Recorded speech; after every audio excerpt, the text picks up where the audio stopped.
and being known and being needed. One of the great things about the host team or the welcoming team, whatever you call it, is that there aren't any spiritual requirements for high-fiving people. There just aren't. And so for us, you don't even have to believe like us to belong with us. There is a spot for you. There is a need for you. And the greatest piece is that this team can be as big or as small as your imagination is. If you have a person coming to you and say, hey, I want to serve, great. We have the perfect spot for you. It's wherever the Lord has gifted you. If you're a smiler, if you just like to smile at people, great. You're on this team. If you are physically capable of high-fiving people, great. You're on this team. We're not asking people to step into spiritual leadership but we are asking them to be welcoming. And it's easy to need people on a team that is so desperately needed in today's world, that we cannot overlook and get past the fact that people need to be needed and they need to be known. And so what a welcoming team does is it gives knowing, it gives being known to people who feel like nobody cares, and it gives a purpose to people who feel purposeless. And it's too simple. It's just so simple to do this. But one of the onuses on this is on the person who's leading this team. You people, the leaders of Chi Alpha. It is your job. It is your function to lead these people well. While they are welcoming the masses, you are welcoming them. While they are high-fiving every single person they can get their hands on, you are walking up beside them and having these paused conversations. You're talking, let's do like this. So you're talking to each other back and forth, and then somebody comes and you're facing out. And one person's talking and the other person's talking, and you're still high-fiving, boop, boop, boop, you're high-fiving, but then you're still digging in, hey, how's your life going? How is your relationship with Jesus today? Have you spent time with the Lord today? And having people feel needed and feel known will make them want to bring others along this journey with us. Because if you're going down this journey of Jesus and you look around and you're alone, you're doing it wrong. You simply are. Jesus said, I've come to give you life, and that more abundantly. How in the world do we expect to get to this more abundant place if we're by ourselves? You think back to the craziest times you've ever had, the most awesome times you ever had, the happiest moments you've ever had. For the most part, we weren't alone. For the most part, we were with people. Now, I know there's some exceptions out there, and I'm not going to discount that because God can do anything. But hey, for the most part, we're with other people. This is how we were created. This is how we were built, to be in relationship with the Lord and his people. Now, in the same breath, don't think I don't understand what happens in reality, because this theory about creating the environment where people encounter Jesus is exactly what we're supposed to be doing. But the reality is that we're still dealing with people, broken, insecure people. And so I've got a couple of questions, and Mac and Courtney, I'll send all this to you guys. I'll send you like my whole note thing there. But I got a couple of questions just for us to kind of ponder real quick, and then I don't know if we do. Give me a nod if we do a question and answer piece or anything like that. We'll just kind of do whatever we want to do. Okay, so here we go. Number one is this: is my role or my team adding to or distracting from what God is going to do today? One more time. Is my role or my team adding to or distracting from what God is going to do today? And so what that means is, well, let me phrase it. Let me put it a different way. Let me ask that question in a different way. How does my ministry team fall under the umbrella of the vision of this ministry?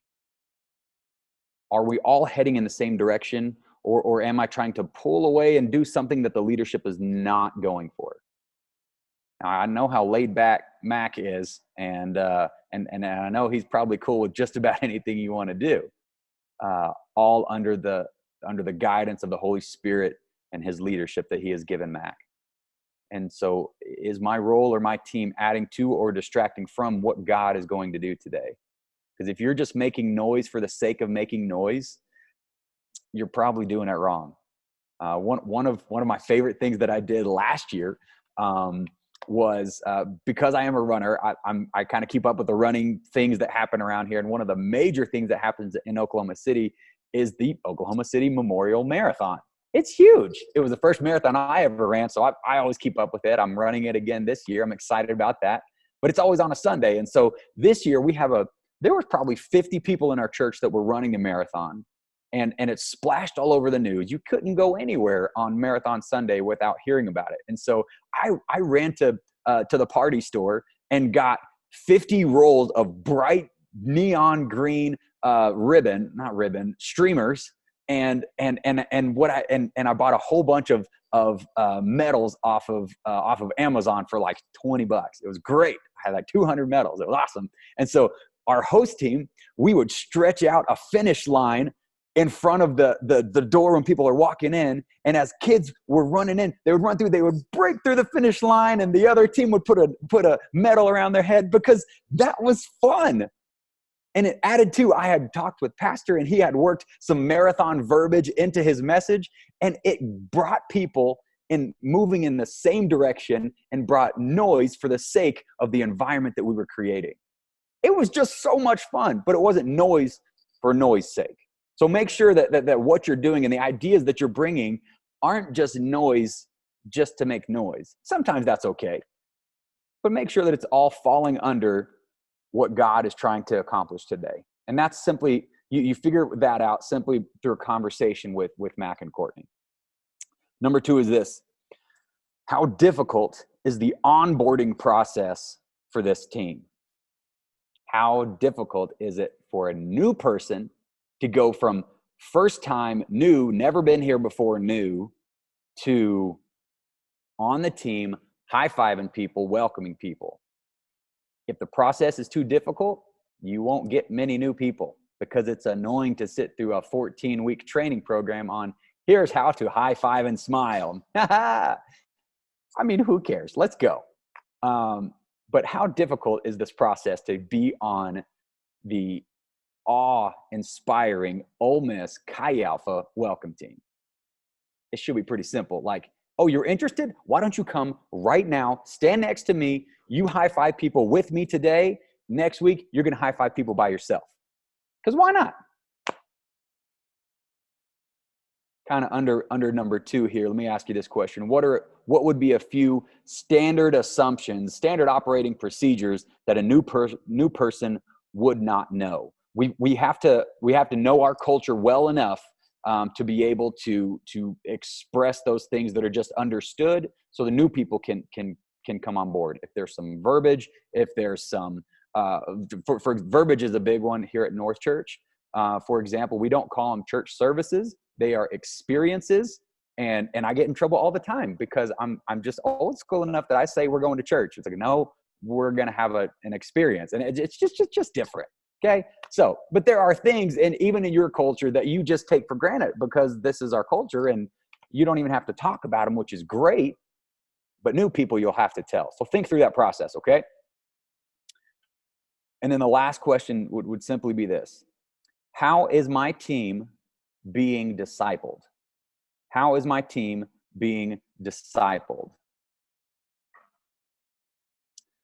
If you are going to invite somebody to be on your team, what you are doing, in effect, is inviting them to enter into a discipleship process with you. Now, I'm not so weird that I'm asking all of my host team members, hey, would you let me disciple you? Because that's just weird.